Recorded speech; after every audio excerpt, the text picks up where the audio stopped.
All right, so it's a delight to be here. The first phase of the dialogue this evening was hands-on, practical, and it was intentional, right? Because it's not every time we just come and talk. This thing we're saying, can we practicalize it and see if it really works? The second phase is then when we're having a conversation. For those of us that were here the last time, it was a case of would have our guests speak. You can challenge some of their thoughts, their ideologies, because that's the way you get the best out of it. Very true. We've curated questions that we think would guide the conversation, but you're in the room. You can say, make this make sense a little bit more for me. And, you'll be able to do that. So, David, could you please introduce yourself and let's get to meet you a little bit? Okay. Hi, everybody. Hi. The energy in the room is super low. Hi, everybody. Hi. Now, come. Okay, so my name is David, like I stated earlier. David Edozie Onochie. I work with MTN Nigeria, and I'm the business manager to the CEO of MTN Nigeria. My designation is Manager Business Operations and Strategy. So essentially, I help bring the company's vision and core objectives to life. So that's about David. Please. And I think that we can then, put one and two together to see why we brought him on board. The theme for this dialogue is the method to the madness, strategy-driven innovation in a noisy world. And that's literally where he plays. So I think the first question would be, what is strategy in layman language? Because I like to start from the foundation. I think when we hear strategy, we're thinking high up, big things. But, just simply put, that we can understand what is strategy. Okay. Just to mention, for this our session, I'm going to be very granular and very relatable because I've come to understand that the problem with business settings and this type of settings, most people like to use big English, and at the end of the day, by the time they finish, people leave without learning anything, and they'll be clapping. So but for this our session, we are going to get the meat. I'm going to go granular and practical. So you see, in this part of the world, when you hear strategy, what comes into anybody's mind is blue chip company, high end, people that are very smart, intelligent people. What they don't tell you is that strategy is as simple as anything you can even imagine. I'll give you an example. If you're planning to if you want to have a trip from here, Lagos, to Anambra State, typically the first thing you need to do is to have the location where you want to go to. You want to go to Anambra State from Lagos. Then the next line of action is, how am I going to get to Anambra State? Once you begin to list out the hows, you can go to Anambra by road, you can go to Anambra by boat or by ship, you can also go to Anambra by air. Now, if you are highly underserved and underprivileged, you can also go to Anambra by leg. Wow. You can trek from Lagos to Anambra. All of these things are pathways. My point exactly is that what makes strategy is the ability to identify a goal and then find the easiest, fastest, and most effective way to get to that destination or that idea or the realization of thinking. Now, what makes this a strategy is, so let's assume the reason why I want to go to Anambra is that there is a function happening there tomorrow by 2 p.m. So the aim of me going is that I want to meet up with that function. I have to be there by 2 p.m. There are 4 pathways we've mentioned. We can fly, we can go by road, we can trek, we can use the ship or boat. Logically, the simplest and fastest way to get to Anambra is by air. So that means how to achieve my aim is for me to go online, find the flights that will take me to Anambra either today or tomorrow morning so that I can get there by 2. Someone else would say, oh no, let's do the road, because it's very expensive. Let's economize, let's save money. It's important to save money in this Tinubu era.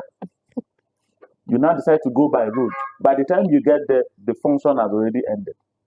So what makes it a strategy is that you've been able to identify what the aim is, what the goal is, and you've also been able to identify how to get there fast. Underline that word, fast.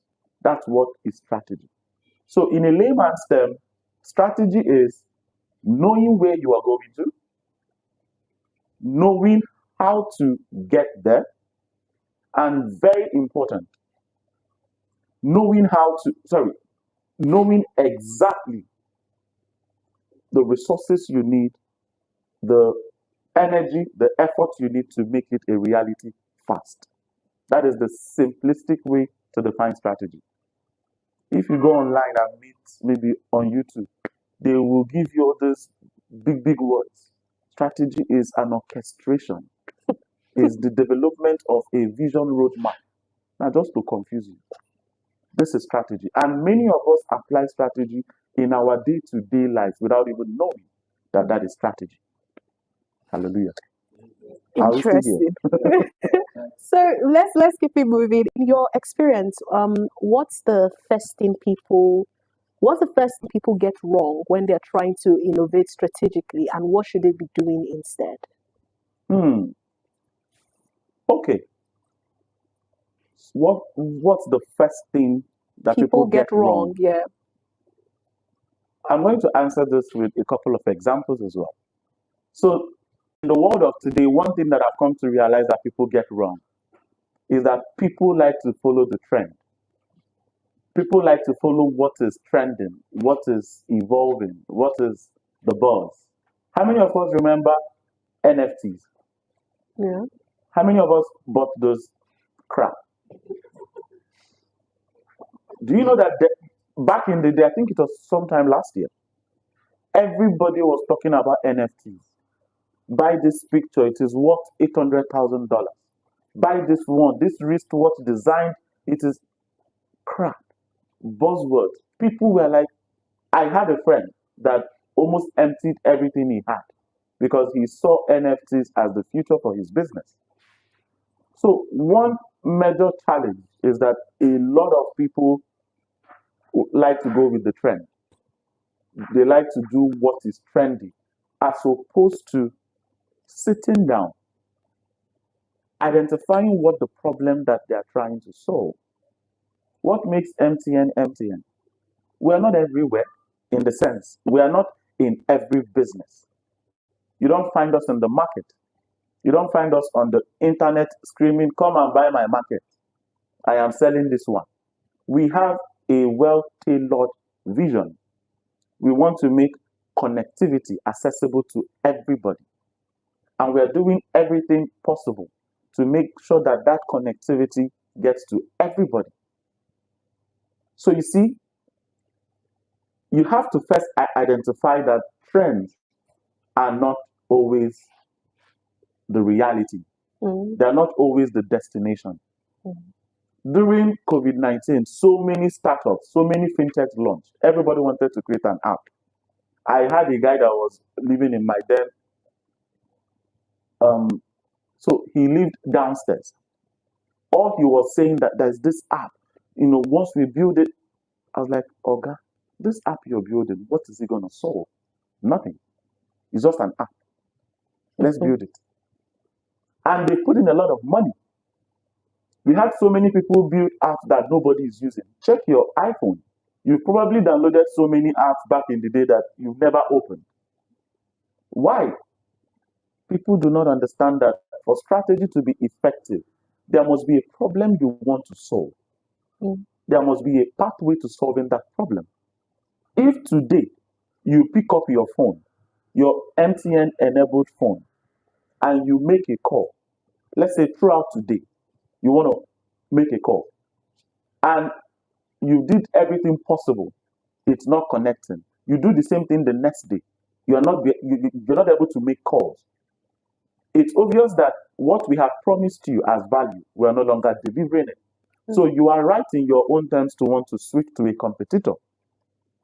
The problem is that most people do not understand that what sets them apart is understanding that their area of expertise and develop all the capabilities they need to excel.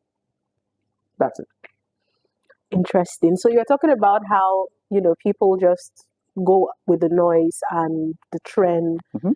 So how then would you say that people can identify ideas worth really spending time on and worth investing in?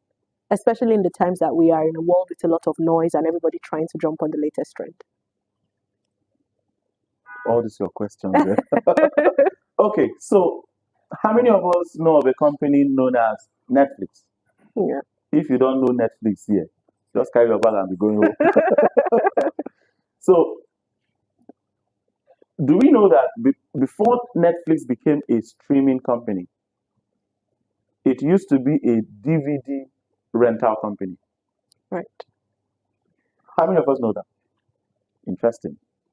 So you see, when Netflix started, there was a need in the market. People needed to watch movies in its traditional form. And how they used to do it is in DVD CDs. Yeah. They mail it to you. Mm. You pay a certain amount of money. How many of us know Blockbuster? So that was how they started.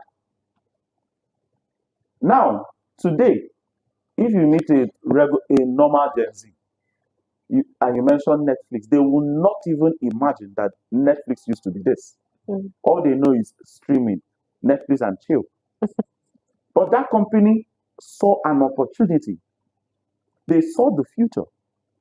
They knew that a time would come when people are going to migrate fully to streaming.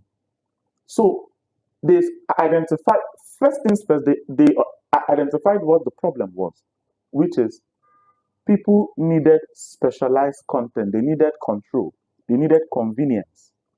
And the old model that they were running was not providing that. Why was it so?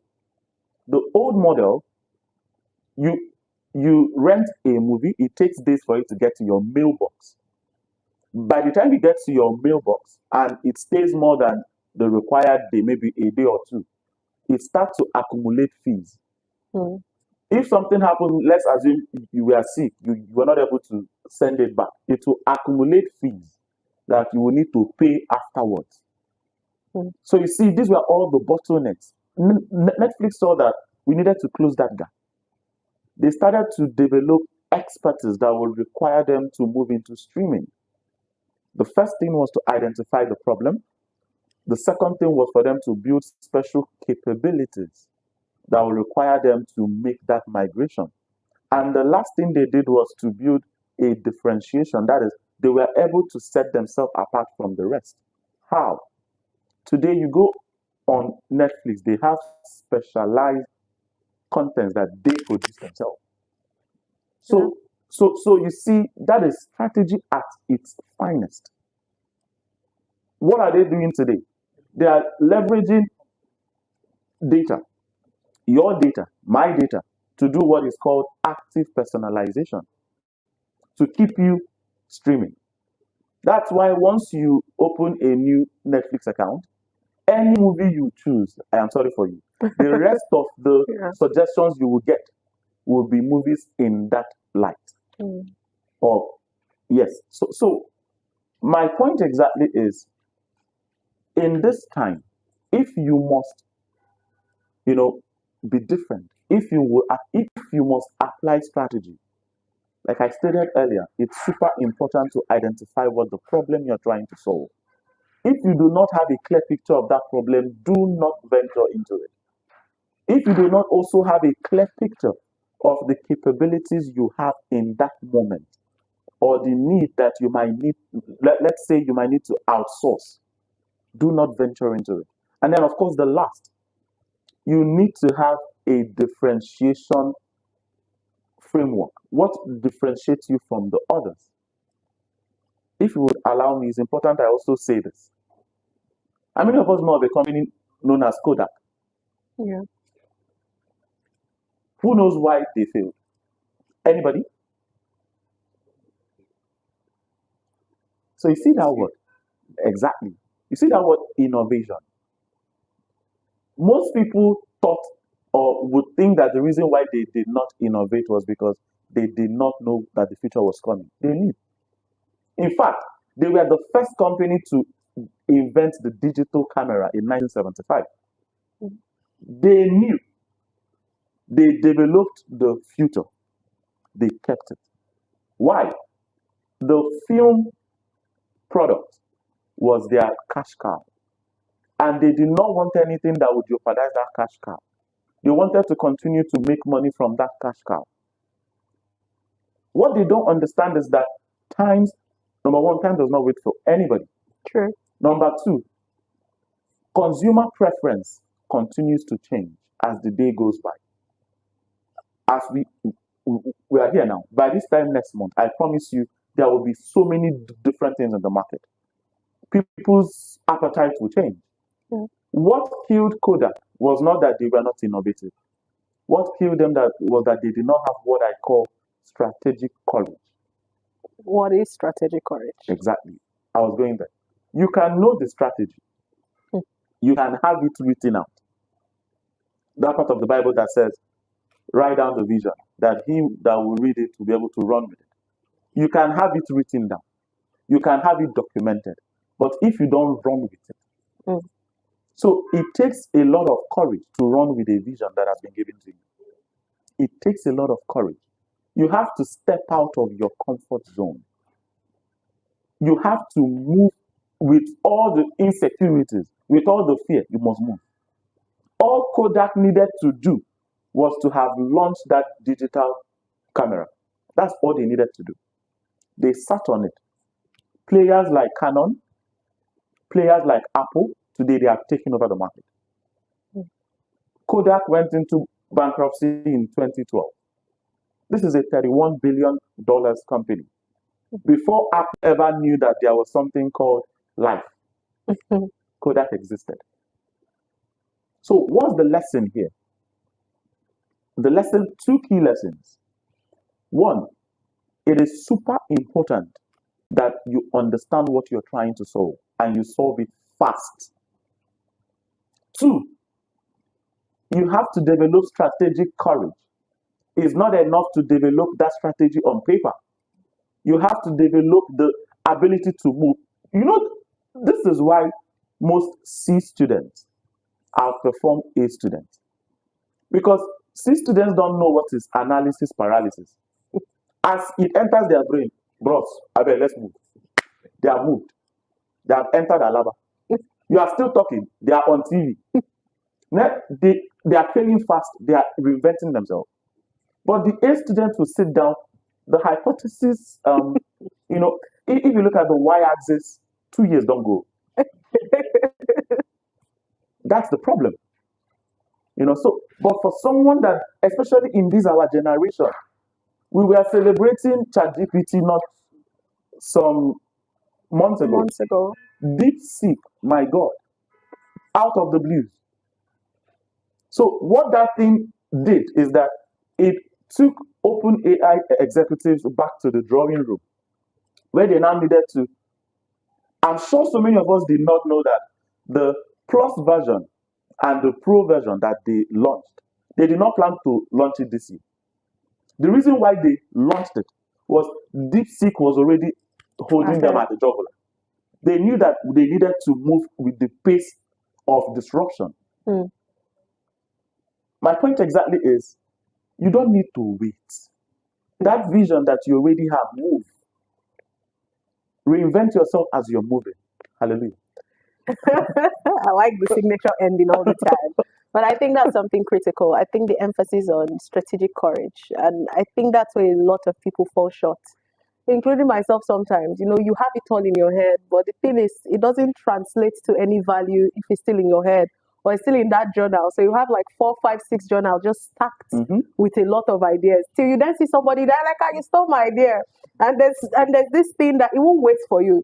So just because you got it first, like I say, ideas, it comes in waves. Other people also have caught it. They might not do it the same way because of your unique expertise, your personality, and your exposure. But somebody else will pick it up and run with it. So I Exactly. think for me, that is something important. So if you had like a 3-step system for innovating intelligently in any industry, what would you? I think I've picked some of it from what you've said, but I'd like you to just articulate like 1, 2, 3, and of course apply strategic courage and keep at it. What would that framework look like to innovate intelligently, to cut through the noise and just Okay.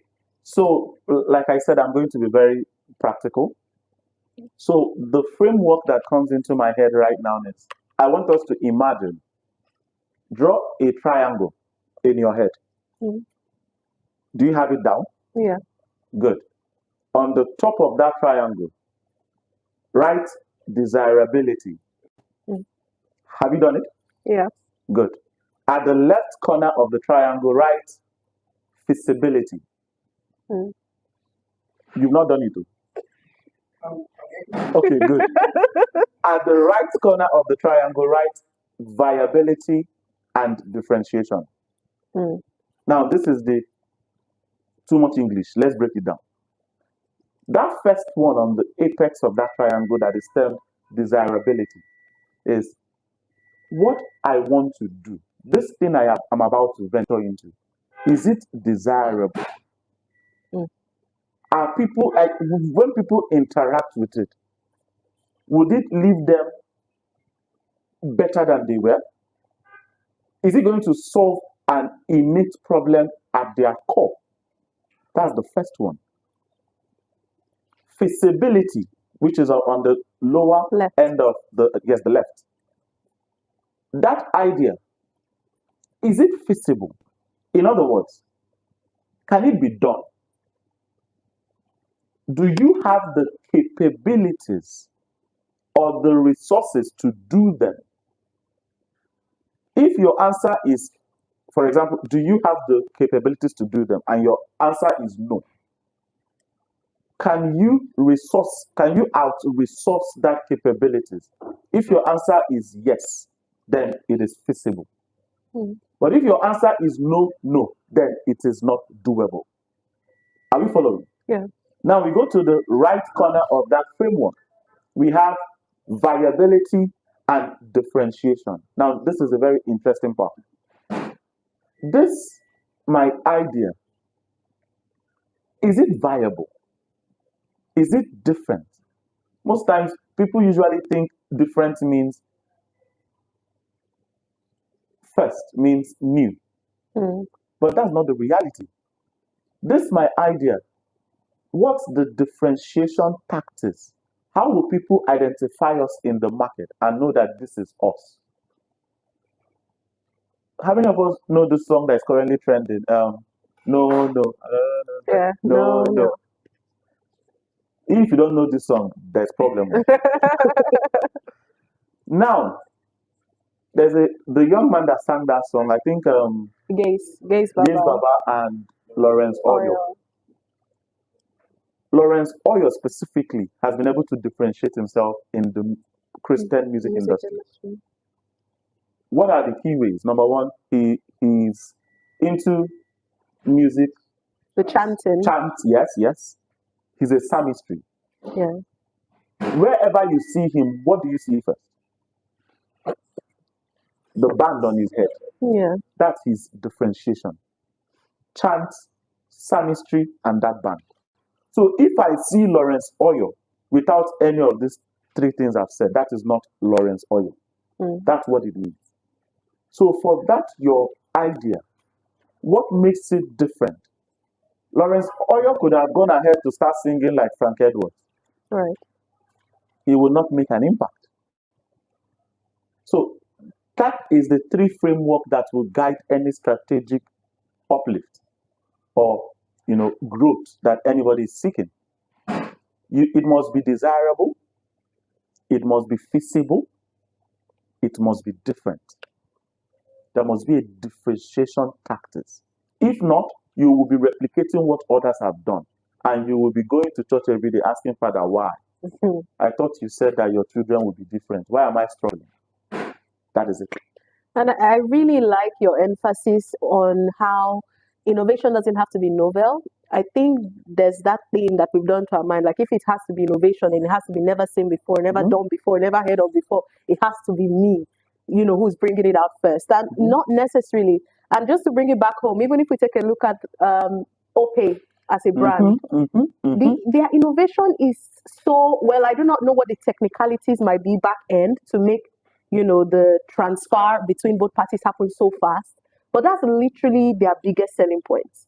Like, I can send you money right now and you see your money right now. And yeah, like who would have thought that that little thing would literally, and then you enter every cab now, everybody's like, Opay. You go to the market, Opay. I'm sure some people here even have, I have Opay too. All of us have it.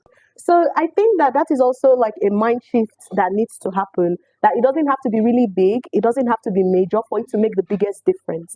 Like you rightly said, is to say, and I think when I think about innovation, I think about it in terms like, how can we make it faster? How can we make it more accessible? How can we make it more convenient? How can we make it more dynamic? It's just those little tweaks on the top of it that really just, goes a long way. So if there's somebody thinking, oh, if I'm not the first Steve Jobs in Nigeria, I'm not going to do anything, you might really wait, for a long time. Where do you think policy is failing innovation in Africa and Nigeria today? Where do what? Where do you think that policy is failing innovation in Africa and Nigeria today? What kind of, yeah. So Nigeria is a very interesting country. I'm going to use the fintech space to explain what happened in other countries and also to now narrow it down to what is happening here. I'm sure we've heard of a company by name Safaricom. Yes. We've also heard of, I'm trying to remember the other one. These are mobile money giants in other, MTN. M-Pesa. Well, it's the mother company to Safaricom. MTN Momo that has scaled in Uganda, Nairobi, is looking like it's almost impossible to scale in Nigeria. Why? That's to your question. Yeah. The Nigerian system prioritizes regulation before innovation, as to innovation before regulation. Why Safaricom was able to scale and penetrate the mobile money market in countries like Kenya, Uganda, etc., was because their government understood, number one, you that is the government, you can't make a regulation of something you don't really understand. You need to allow them build it out first. So you can see how it works and then begin to make a regulation for that. The mobile money industry in Nigeria was stifled as a result of, it did not play the role it was supposed to play as compared to other competitors because our government had adopted this approach. Regulation preceding innovation. The reverse is what it should be. Allow them develop. Allow them build this model. Let's see if it even does the work that it promises to do. Market, yeah. And then you will now begin to now build regulations. Why I'm saying this is there's something known as the Payment Service Bank Regulation, the PSB. That PSB regulation impacts companies that are already playing in the telecommunication space. Them likes of MTN, Airtel, Nine Mobile, and the rest. The reason why it's seeming like nearly impossible for this PSB license to do the same thing that all these players have done in other African countries is because every day what our government does is to look for loopholes to stifle innovation as opposed to doing the opposite. Allow these people to reinvent this model. Allow them create value from this market. Allow them serve existing customers. And then you can now begin to think, okay, no, you are not supposed to do this. you should do it this way, you should do it that way. That is exactly what this your ask is. Mm. You know, and we see this cutting across other industries in Nigeria. Mm.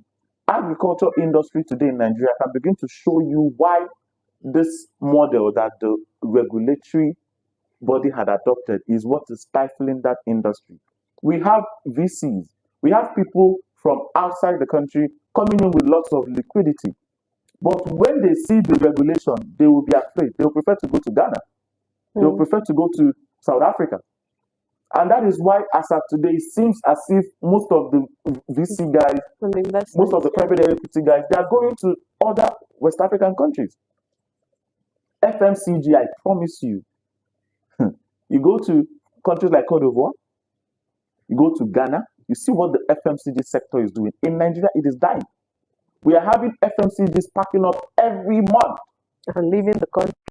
So we need to rethink that model. We need to start thinking innovation first before regulation. Lovely, lovely. Has this been a great conversation or what? It's been so diverse and so rich. I'm learning. So I have my own, forget I'm using my system. I'm like typing and everything. So at this point, yes, we can, get those conversations in. Can we think strategy and sustainability so that we have continuity of what we're doing? Okay. So that's a very brilliant question. And I would like to assume, I would like you to also correct me if I'm wrong, was money part of why it was not sustainable?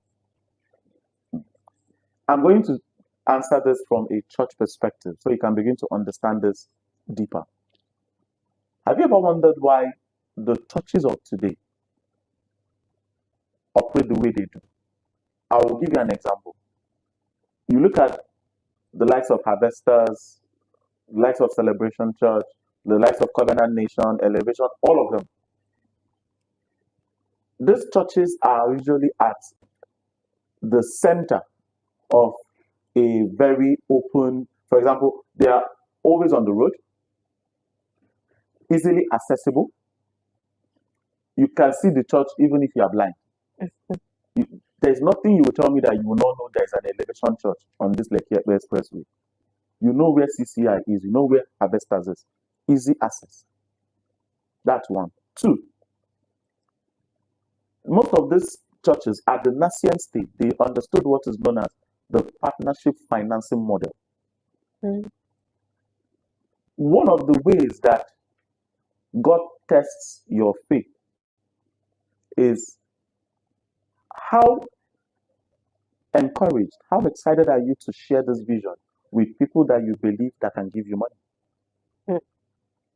When you don't share it with them, you are telling God, I don't believe in this vision. I will break it down more. The viability of an idea is the ability of the vision caster to broadcast it with so much boldness that you can convince someone that is not even a Christian to buy into that vision. That's the viability. So that vision God placed in your heart, if what killed it is money, that means you've not been able to understand what it means to have a partnership financing model. As you are now, you have friends, you have network, you have mentors.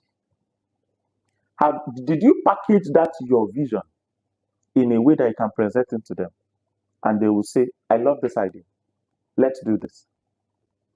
If you didn't do that, what you did was you are telling God, I don't believe that this thing is able to scale.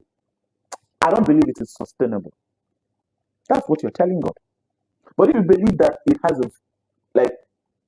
it's meant to be sustainable, you will do everything, underline that word everything within your power to ensure that people that know you know that you are doing this. Every single person, package it and ask for sponsorship.